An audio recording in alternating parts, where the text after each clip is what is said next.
Hi hello ಎಲ್ಲರಿಗೂ ನಮಸ್ಕಾರ. ಸುದ್ದಿ ಸಾಗರಿ ಚಾನಲ್ಗೆ ಸ್ವಾಗತ. ದೃಷ್ಟಿಪಟ್ಟು ಇಂದಿನ ಸಂಚಿಕೆಯಲ್ಲಿ ಏನಾಗ್ತಿದೆ ಅಂತ ನೋಡ್ಕೊಂಡು ಬರೋಣ ಬನ್ನಿ. ಅದಕ್ಕೆ ಮೊದಲು ಯಾರೆಲ್ಲ ನನ್ನ ಚಾನಲ್ಗೆ ಸಬ್ಸ್ಕ್ರೈಬ್ ಮಾಡಿಲ್ವೋ ಈ ಕೂಡಲೇ ಸಬ್ಸ್ಕ್ರೈಬ್ ಮಾಡ್ಕೊಳ್ಳಿ. ದೃಷ್ಟಿ ಅವರ ಅಮ್ಮನ ಮನೆಯಲ್ಲಿ ಇರುವಾಗ ಸೈಲೆಂಟ್ ದೃಷ್ಟಿ ನಿಜವಾದ ರೂಪ ನೋಡಿ ಗಾಬರಿ ಆಗ್ತಾನೆ. ಆಗ ಸೈಲೆಂಟ್ ದೃಷ್ಟಿ ಎಲ್ಲಿ ಅಂತ ಕೇಳಿ ಕೈಯಲ್ಲಿ ಹೂ ಕೊಡಲು ಹೋಗ್ತಾನೆ. ಆಗ ದೃಷ್ಟಿ ಸೈಲೆಂಟನನ್ನು ಕೈ ಹಿಡಿದು ಇಲ್ಲಿ ಬಾ ಒಳಗೆ ಅಂತ ಹೇಳಿ ಕರ್ಕೊಂಡು ಹೋಗಿ ಬಾಗಿಲು ಹಾಕಿ ಸೈಲೆಂಟನ್ನು ಸೊಪ್ಪದ ಮೇಲೆ ಕೂಡಿಸಿ ಕುತ್ಕೋ ಅಂತ ಹೇಳ್ತಾಳೆ. ಆಗ ಸೈಲೆಂಟ್ ಯಾರು ನೀನು? ದೃಷ್ಟಿ ಅವಳಿ ತಂಗಿನ ಅಂತ ಕೇಳ್ತಾನೆ. ಅದಕ್ಕೆ ದೃಷ್ಟಿ ಸುಮ್ಮನಿರೋಣ, ನಾನೇ ನಿನ್ನ ತಂಗಿಯಮ್ಮ ದೃಷ್ಟಿ ಅಂತ ಹೇಳ್ತಾಳೆ. ಆಗ ಸೈಲೆಂಟ್ಗೆ ಗಾಬರಿ ಆಗುತ್ತೆ. ಕೈಯಲ್ಲಿದ್ದ ಹೂವನ್ನು ಕೆಳಗೆ ಹೋಗಿದ್ದು ಎದ್ದು ನಿಲ್ತಾನೆ. ಮತ್ತು ಏನು ಮಾತಾಡ್ತಾ ಇದೀಯಾ ನೀನು? ನನ್ನ ತಂಗಿ ದೃಷ್ಟಿ ಅಲ್ಲ, ಅವಳ ಥರ ಇದೆಯಾ ಅಷ್ಟೇ ಅಂತ ಹೇಳ್ತಾನೆ. ಅದಕ್ಕೆ ದೃಷ್ಟಿ ಸುಮ್ಮನಿರೋಣ, ನಾನೇ ದೃಷ್ಟಿ, ಇದೇ ನನ್ನ ಅಸಲಿ ರೂಪ. ನನ್ನ ಅಸಲಿ ರೂಪನ ಬಚ್ಚಿಟ್ಟು ಮುಖಕ್ಕೆ ಕಪ್ಪು ಬಣ್ಣ ಹಚ್ಕೊಂಡು ಬದುಕ್ತಾ ಇದ್ದೀನಿ ಅಂತ ಹೇಳ್ತಾಳೆ. ಅದಕ್ಕೆ ಸೈಲೆಂಟ್ ಏನು ಕಪ್ಪು ಬಣ್ಣನ ಅಂತ ಕೇಳ್ತಾನೆ. ಅದಕ್ಕೆ ದೃಷ್ಟಿ ಕುತ್ತಿಗೆ ಆಡಿಸ್ತಾಳೆ. ಆಗ ಸೈಲೆಂಟ್ ಹಿಂದೆ ಅವಳ ಜೊತೆ ಮಾತಾಡಿದ್ದು, ಅವಳ ಕಣ್ಣೀರು ಹಾಕುವಾಗ ಅವಳ ಕಣ್ಣೀರನ್ನು ಒರೆಸಿದಾಗ ಆತನ ಕೈಗೆ ಕಪ್ಪು ಬಣ್ಣ ಹತ್ತಿದ್ದು ಎಲ್ಲ ನೆನಪಿಸ್ಕೊತಾನೆ. ಮತ್ತು ನೀನು ಇಷ್ಟು ದಿನ ಇಷ್ಟು ಸುಂದರವಾಗಿದ್ದುಕೊಂಡು ಮುಖಕ್ಕೆ ಕಪ್ಪು ಬಣ್ಣ ಹಚ್ತೀಯ, ನಾನು ನಂಬಲ್ಲ ಅಂತ ಜೋರಾಗಿ ಹೇಳ್ತಾನೆ.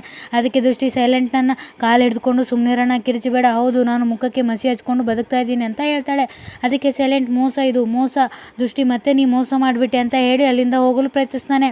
ಆಗ ದೃಷ್ಟಿ ಆತನ ಕೈ ಹಿಡಿದು ಸುಮ್ಮನಿರೋಣ, ನಾನು ಮೋಸ ಮಾಡಿಲ್ಲ, ಎಲ್ಲದಕ್ಕೂ ಕಾರಣ ಇದೆ, ನಾನು ಎಲ್ಲ ಹೇಳ್ತೀನಿ ಅಂತ ಹೇಳ್ತಾಳೆ.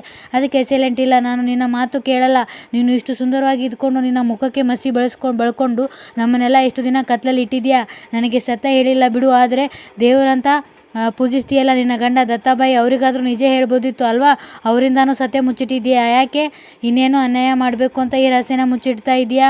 ದತ್ತಾಬಾಯಿ ಏನು ಬೇಕಾದರೂ ಸಹಿಸ್ಕೋತಾರೆ, ಆದರೆ ಸುಳ್ಳು ಮೋಸ ಕಪ್ಟನ ಅಲ್ಲ. ಇಷ್ಟಾದಮೇಲೂ ನೀನು ಅವ್ರ ಜೊತೆ ಆಟ ಆಡ್ತಿದ್ಯಲ್ಲ, ನೀನು ಇಂಪನ ವಿಷಯ ಮುಚ್ಚಿಟ್ಟಿಯಂತೆ ತಾನೇ ಇಷ್ಟು ನರಕ ಅನುಭವಿಸ್ತಾ ಇರೋದು, ಈಗ ಇದನ್ನು ಮುಚ್ಚಿಟ್ಟು ದೊಡ್ಡ ತಪ್ಪು ಮಾಡ್ತಾ ಇದೆಯಾ, ಅಲ್ಲ ಅಪರಾಧನೇ ಮಾಡಿಬಿಟ್ಟಿದ್ಯಾ ಅಂತ ಜೋರಾಗಿ ಹೇಳ್ತಾನೆ. ಆಗ ದೃಷ್ಟಿ ಕಿರಿಚಿಬೇಡ ಸುಮ್ಮನಿರೋಣ, ಹೌದು ನಾನು ಎಲ್ಲರಿಂದನೂ ಸತ್ಯ ಮುಚ್ಚಿಟ್ಟಿದ್ದೀನಿ, ಯಾಕೆ ಅಂತಲೂ ಹೇಳ್ತೀನಿ, ಸ್ವಲ್ಪ ಸಮಾಧಾನವಾಗಿ ಕೇಳು ಅಂತ ಹೇಳ್ತಾಳೆ. ಅದಕ್ಕೆ ಸುಮ್ಮನಿರೋಣ, ಕೇಳೋ ಅವಶ್ಯಕತೆ ನನಗಿಲ್ಲ, ದತ್ತಾಬಾಯಿನೇ ಸರಿ, ನೀನೇ ತಪ್ಪು, ನೀನೆಲ್ಲರಿಗೂ ಮೋಸ ಮಾಡ್ತಿದ್ದೀಯ ಅಂತ ಹೇಳ್ತಾನೆ. ಅದಕ್ಕೆ ದೃಷ್ಟಿ ಇಲ್ಲ, ನಾನು ಅವ್ರಿಗೆ ಮೋಸ ಮಾಡ್ತಿಲ್ಲ ಅಂತ ಹೇಳ್ತಾಳೆ. ಅದಕ್ಕೆ ಸೈಲೆಂಟ್ ಹೌದು ಮೋಸ ಮಾಡ್ತಿದ್ಯಾ, ಮದುವೆ ವಿಚಾರದಲ್ಲಿ ನೀನು ಮೋಸ ಮಾಡಿದೆಯೋ ಇಲ್ವೋ ಗೊತ್ತಿಲ್ಲ, ಆದರೆ ಈ ಬಣ್ಣದ ವಿಚಾರದಲ್ಲಿ ನೀನು ಮೋಸ ಮಾಡಿದೀಯಾ, ನಿನ್ನ ಮೋಸದಲ್ಲಿ ನಾನು ಪಾಲುದಾರನಾಗಲಿಕ್ಕೆ ನನಗೆ ಇಷ್ಟ ಇಲ್ಲ, ನಾನು ಈಗಲೇ ಹೋಗಿ ದತ್ತಾಬಾಯಿಗೆ ಎಲ್ಲ ವಿಚಾರನೂ ಹೇಳ್ತೀನಿ ಅಂತ ಅಲ್ಲಿಂದ ಹೋಗ್ತಿದ್ದಾಗ ದೃಷ್ಟಿ ಅಡ್ಡ ಕಟ್ಟಿ ಕೈ ಮುಗಿದು ಬೇಡ ಸುಮ್ಮನಿರೋಣ, ನಿನ್ನದಮ್ಮೆ ಅಂತೀನಿ, ಒಂದು 5 ನಿಮಿಷ ಸಮಯ ಕೊಡು, ನಾನು ಎಲ್ಲನೂ ವಿವರಿಸ್ತೀನಿ ಅಂತ ಹೇಳ್ತಾಳೆ. ಅದಕ್ಕೆ ಸೈಲೆಂಟ್ ನಿನ್ನಿಂದಾಗಿ ನನ್ನ ದತ್ತಾಬಾಯಿ ಜೀವನ ಹಾಳಾಗ್ತಿದೆ, ದಾರಿ ಬಿಡು ನನಗೆ ಅಂತ ಹೇಳ್ತಾ ದತ್ತಾಬಾಯಿ ದೃಷ್ಟಿ ನಾವು ಅಂದ್ಕೊಂಡ ಹಾಗೆ ಕಪ್ಪು ಬಣ್ಣ ಅಲ್ಲ ಬಿಳಿ ಬಣ್ಣ ಜೋರಾಗಿ ಹೇಳ್ತಾನೆ. ಆಗ ದೃಷ್ಟಿ ಸುಮ್ಮನಿರೋಣ, ನಿನಗೆ ಯಾಕೆ ಅರ್ಥ ಆಗ್ತಿಲ್ಲ, ನಿನ್ನ ಒಂದು ನಿಮಿಷದ ಆವೇಶಕ್ಕೆ ನನ್ನ ಜೀವನನೇ ಹಾಳಾಗಿ ಹೋಗುತ್ತೆ, ನಿನ್ನ ತಂಗಿ ಬದುಕನ್ನು ಹಾಳು ಮಾಡಿ ನೀನೇ ಕತ್ಲು ಮಾಡ್ದಂಗೆ ಆಗುತ್ತದೆ, ನಾನು ಮಾತಾಡೋಕ್ಕೆ ಒಂದೇ ಒಂದು ಅವಕಾಶ ಕೊಡು ಸುಮ್ಮನಿರೋಣ, ಯಾಕೆ ಮುಚ್ಚಿಟ್ಟೆ ಅಂತನಾದರೂ ಕೇಳು ಅಂತ ಹೇಳ್ತಾಳೆ. ಅದಕ್ಕೆ ಸೈಲೆಂಟ್ ಇಲ್ಲ, ಕೇಳಿದರೆ ಅದಕ್ಕೆ ಇನ್ನೊಂದು ಕತೆ ಕಟ್ತೀಯ, ಆ ಕತೆಗೆ ಇನ್ಯಾವ ರೂಪ ಇರುತ್ತದೆಯೋ ಯಾರಿಗೆ ಗೊತ್ತು, ನಿನ್ನನ್ನು ನಂಬು, ಅದಂದರೆ ಹೇಗೆ ನಂಬಲ್ಲ, ನನ್ನ ದಾರಿಗೆ ಅಡ್ಡ ಬರಬೇಡ, ದಾರಿ ಬಿಡು ಅಂತ ಹೇಳ್ತಾನೆ. ಅದಕ್ಕೆ ದೃಷ್ಟಿ ಕೈ ಅಡ್ಡ ಹಿಡಿದು ಇಲ್ಲ ನಾನು ದಾರಿ ಬಿಡಲ್ಲ ಅಂತ ಹೇಳ್ತಾಳೆ. ಅದಕ್ಕೆ ಸೈಲೆಂಟ್ ದಾರಿ ಬಿಡು ದೃಷ್ಟಿ, ನಾನು ಇದನ್ನು ದತ್ತಾಬಾಯಿಗೆ ಹೇಳಲೇಬೇಕು ಅಂತ ಅವಳಿಗೆ ಕೆಳಗೆ ಬೀಳಿಸಿ ಅಲ್ಲಿಂದ ಬಾಗಿಲು ತೆಗೆದು ಹೊರಗೆ ಹೋಗ್ತಾನೆ. ಆಗ ದೃಷ್ಟಿ ಅಳುತ್ತಾ ಬಾಗಿಲೇ ಕೂಡ್ತಾಳೆ. ಇತ್ತ ಕಡೆ ಶರಾವತಿ ಕಾರಿನಲ್ಲಿ ಹೋಗ್ತಿದ್ದಾಗ ಮನೆ ಹತ್ತಿರವೇ ಸೀಮಾ ಮತ್ತು ಅವಳ ತಮ್ಮ ಇರುವುದನ್ನು ನೋಡಿ ಕಾರಿನಿಂದ ಇಳಿದು ಬಂದು ರಸ್ತೆಯ ಮಧ್ಯದಲ್ಲಿ ನಿಂತಿರುವ ಸೀಮಾನ ಹತ್ತಿರ ಬಂದು, ಯಾರು ನೀನು, ಇಲ್ಲೇನು ಮಾಡ್ತಿದ್ಯಾ, ನಿನ್ನನ್ನೇ ಕೇಳ್ತಿರೋ, ರಸ್ತೆ ಮಧ್ಯೆ ಯಾಕೆ ನಿಂತಿದ್ಯಾ, ಏನು ನಿನ್ನ ಪ್ರಾಬ್ಲಮ್ಮು, ಮಾತಾಡೋಕ್ಕೆ ಬರಲ್ವಾ, ಯಾರು ನೀನು ಅಂತ ಕೇಳ್ತಾಳೆ. ಅವಳ ಮುಖವನ್ನು ತನ್ನ ಕಡೆ ತಿರುಗಿಸ್ಕೊಂಡು ಆಗ ಅವಳು ದೃಷ್ಟಿ ಅಕ್ಕ ಸೀಮಾ ಅಂತ ತಿಳಿದು ಗಾಬರಿಯಾಗಿ ಸೀಮಾ ನೀನಾ ಅಂತ ಕೇಳ್ತಾ ದತ್ತಾಬಾಯಿ ಅವಳನ್ನು ಪ್ರೀತಿಸ್ತಾ ಇರೋ ವಿಷಯವನ್ನು ನೆನಪಿಸ್ಕೊತಾಳೆ. ಆಗ ಸೀಮಾ ಶರಾವತಿ ನೋಡಿ ಅಂಜುತ್ತಾ ಅಲ್ಲಿಂದ ಹೋಗಲು ಪ್ರಯತ್ನಿಸುತ್ತಿದ್ದಾಗ ಶರಾವತಿ ಅವಳ ಕೈ ಹಿಡಿದು ನಿಲ್ಲಿಸಿ, ಸೀಮಾ ಇಷ್ಟು ದಿನ ಎಲ್ಲಿದ್ದೆ ನೀನು, ಎಲ್ಲಿ ಹೋಗಿದ್ದೆ, ಈಗ ದಿಢೀರಂತ ಯಾಕೆ ಪ್ರತ್ಯಕ್ಷ ಆಗಿದೆಯಾ, ದತ್ತು ನಿನ್ನನ್ನು ನೋಡಿದ್ನಾ, ಯಾಕೆ ಭಯ ಪಡ್ತಿದ್ಯಾ ಸೀಮಾ, ಏನಾಯಿತು ಅಂತ ಕೇಳ್ತಾಳೆ. ಇದನ್ನ ಅಲ್ಲೇ ಗಿಡದ ಮರಿಯಲ್ಲಿ ನಿಂತು ನೋಡ್ತಿದ್ದ ದೃಷ್ಟಿಯ ತಮ್ಮ ಚಿಕ್ಕಮ್ಮವರು ಅಕ್ಕನಿಗೆ ಪರಿಚಯ ಇದ್ದಂಗೆ ಮಾತಾಡ್ತಿದ್ದಾರೆ, ಅಕ್ಕಂಗೆ ಇವರು ಮೊದಲಿಂದನೂ ಪರಿಚಯ ಇರೋರು ಥರ ಮಾತಾಡ್ತಾ ಇರೋ ಹಾಗಿದೆ ಅಂತ ಹೇಳ್ಕೊಳ್ತಾನೆ. ಆಗ ಶರಾವತಿ ಸೀಮೆಗೆ ಮಾತಾಡು ಅಂತ ಹೇಳ್ತಿಲ್ವಾ ಅಂತ ಸಿಟ್ಟಾಗಿ ಮಾತಾಡ್ತಿರ್ತಾಳೆ. ಇತ್ತ ಕಡೆ ದೃಷ್ಟಿ ಮತ್ತೆ ಮುಖಕ್ಕೆ ಕಪ್ಪು ಮಸಿ ಬಳಿದುಕೊಂಡು ಓಡೋಡಿ ದತ್ತಾಬಾಯಿ ಮನೆ ಕಡೆಗೆ ಬರ್ತಾ ಸುಮ್ಮನಿರೋಣ, ದತ್ತಾಬಾಯಿಗೆ ಎಲ್ಲ ವಿಷಯ ಹೇಳಿಬಿಟ್ಟಿರ್ತಾನೆ. ಅವ್ರನ್ನು ಅದನ್ನು ಹೇಗೆ ಸ್ವೀಕರಿಸ್ತಾರೋ ಗೊತ್ತಿಲ್ಲ, ಅವರಿಗೆ ನನ್ನ ಮೇಲಿನ ಅಪನಂಬಿಕೆ ಇನ್ನಷ್ಟು ಜಾಸ್ತಿ ಆಗುತ್ತೆ, ನನ್ನನ್ನು ಏನಾದರೂ ಮನೆಯಿಂದ ಆಚೆ ಹಾಕಿಬಿಟ್ರೆ ಭಗವಂತ ಏನಪ್ಪ ಮಾಡಲಿ ಅಂತ ಹೇಳ್ಕೊಳ್ತಾ ಮನೆ ಕಡೆ ಬರ್ತಾ ಇರ್ತಾಳೆ. ಆಗ ಮನೆ ಮುಂದೆ ಸೈಲೆಂಟ್ ನಿಂತಿರೋದನ್ನು ನೋಡಿ ಸುಮ್ಮನಿರೋಣ ಸಾಹುಕಾರಿಗೆ ಹೇಳಿದ್ರ ಅಂತ ಕೇಳ್ತಾಳೆ. ಅದಕ್ಕೆ ಸೈಲೆಂಟ್ ಇನ್ನೂ ಹೇಳಿಲ್ಲ, ದತ್ತಾಬಾಯಿ ಬರಲಿ ಅಂತ ಕಾಯ್ತಾ ಇದ್ದೀನಿ ಅಂತ ಹೇಳ್ತಾನೆ. ಆಗ ದೃಷ್ಟಿ ಸೈಲೆಂಟ್ಗೆ ಕೈ ಮುಗಿದು, ಸುಮ್ಮನಿರೋಣ, ನಾನು ಮುಖಕ್ಕೆ ಮಸಿ ಹಚ್ಕೊಂಡು ಬರೋವರೆಗೂ ನೀನು ಸುಮ್ಮನಿದೆಯಾ ಅಂದರೆ ನಿನಗೂ ಸತ್ಯ ಹೇಳೋಕ್ಕೆ ಮನಸ್ಸು ಇಲ್ಲ ಅಂತ ಅಲ್ವಾ ಅಂತ ಕೇಳ್ತಾಳೆ. ಅದಕ್ಕೆ ಸೈಲೆಂಟ್ ಏನು ನೀನು ಅಂದ್ಕೊಂಡಿದ್ಯಾ ರಹಸ್ಯಗಳನ್ನು ಮುಚ್ಚಿಟ್ಟು ಮೋಸ ಮಾಡೋಕ್ಕೆ ಅಂತ ಹೇಳ್ತಾನೆ. ಅದಕ್ಕೆ ದೃಷ್ಟಿ, ಸುಮ್ಮನಿರೋಣ, ನಾನು ಕಾರಣ ಇಲ್ಲದೆ ಹೀಗೆ ಮಾಡ್ತೀನಿ ಅಂತ ನಿನಗೆ ಅನಿಸುತ್ತಾ ಅಂತ ಹೇಳ್ತಾಳೆ. ಅದಕ್ಕೆ ಸೈಲೆಂಟ್, ಕಾರಣ ನೂರಾರು ಇರ್ಬೋದು, ಆದರೆ ನಂಬಿದವರಿಗೆ ಮೋಸ ಮಾಡುವಂತೆ ಯಾವ ಕಾರಣನೂ ಹೇಳಿಲ್ಲ ಅಂತ ಹೇಳ್ತಾನೆ. ಅದಕ್ಕೆ ದೃಷ್ಟಿ, 2 ನಿಮಿಷ ಟೈಮ್ ಕೊಡು ಸುಮ್ಮನಿರೋಣ, ನಾನು ಈ ವಿಷಯ ಯಾಕೆ ಮುಚ್ಚಿಟ್ಟಿದೆ, ನನ್ನ ಪರಿಸ್ಥಿತಿ ಏನು ಅಂತ ಹೇಳ್ತೀನಿ ಅಂತ ಹೇಳ್ತಾಳೆ. ಅದಕ್ಕೆ ಸೈಲೆಂಟ್, ನನಗೆ ಹೇಳೋದೇ ನಿನ್ನ ಗಂಡನಿಗೆ ಹೇಳಿದಿದ್ರೆ ನಿನ್ನ ಗಂಡ ಅರ್ಥ ಮಾಡ್ಕೋತಾ ಇರಲಿಲ್ವಾ? ನನಗೆ ಈಗ ಹೇಳ್ತೀನಿ ಅನ್ನೋದನ್ನು ನೀನು ಈ ಮನೆಗೆ ಬಂದಾಗಲೇ ಹೇಳಿದಿದ್ರೆ ನಿನ್ನ ಈ ಮನೆಯವರು ಒಪ್ಕೋತಾ ಇರಲಿಲ್ವಾ? ಮುಚ್ಚಿಟ್ಟಿದ್ಯಾ ಅಂದ ಮೇಲೆ ಮೋಸ ಮಾಡೋಕ್ಕೆ ಕಾಯ್ತಾ ಇದೆಯಾ ಅಂತಲೇ ಅರ್ಥ. ಎಷ್ಟೇ ಆದರೂ ನೀನು ಮನುಷ್ಯಳೇ ಅಲ್ವಾ? ನಿನಗೂ ಮೋಸ, ಕಪಟ, ಸುಳ್ಳು ಎಲ್ಲ ಗೊತ್ತಿದೆ.